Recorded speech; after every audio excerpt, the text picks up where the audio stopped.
કાના આવ. રામ રામ રામ રામ ભાઈ, કેમ છે? બસ મજા મજા હે લઘરા કાકા. અમારે શું હોય, અમારે તો જો આમ વાડી રખડવાનું હોય. અમારે એગ્રો વાળાનું બીજું કામ શું હોય લઘરા કાકા? આમાં તો જાણી તું કોઈક વાવી નતો ગયો જાણી. કાના આમાં તો વાવીને છે ને હું હાવ ધંધે લાગી ગયો. આ જોતા પાછું રાપોલવું પડ્યું મારે. આમાં મેં જીરું વાવ્યું તું, લે 10 દી થયા જીરું ઉગ્યું નહીં. બીજું તા ઠીક, આ કીવા બિયાણ બટકાવી દે ને એગ્રો વાળા, ઈ જ નથી સમજાતું ભાઈ. લઘરા કાકા એગ્રો વાળા બિયાણ ના બટકાવે, તમે માગો એ દે. આ પણ કાના તો તું કે હાલ મારે તો ક્યું વાવવું? અરે લઘરા કાકા, હું તમને મોરથી કેતો તો ને આઈ કહું છું, આ વર્ષે માત્ર એક જ બિયાણ હાલે.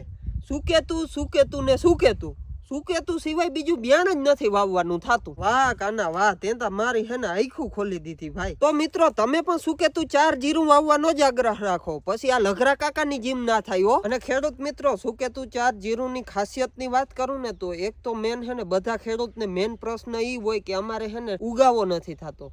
અમે 10 હજારના બિયાણમાં ખર્ચા કરી તો અમારે હે ને બિયાણ નથી ઉગતું. તો મિત્રો આ પ્રશ્ન આમાં કોઈ દી રહેવાનો નથી, કેમ કે આ અમેરિકન ટેકનિક થી હે ને પટ આપેલો હોય છે, એટલે આનો ઉગાવો જલ્દી થાય છે અને બધો એક હરખો થાય છે. ઘણા ખેડૂતને ઉગાવો થાય ને તો કેવો થાય ખબર? એક ક્યારામ ઉગ્યું હોય, એક ક્યારામ ના ઉગ્યું હોય. તો આ પ્રશ્ન આમાં રહેવાનો નથી. અને સુકારા સામે તો ભાઈ એકદમ પ્રતિકારક જાત છે. તો મિત્રો સુકેતું 4 જ વાવો. સુકેતું.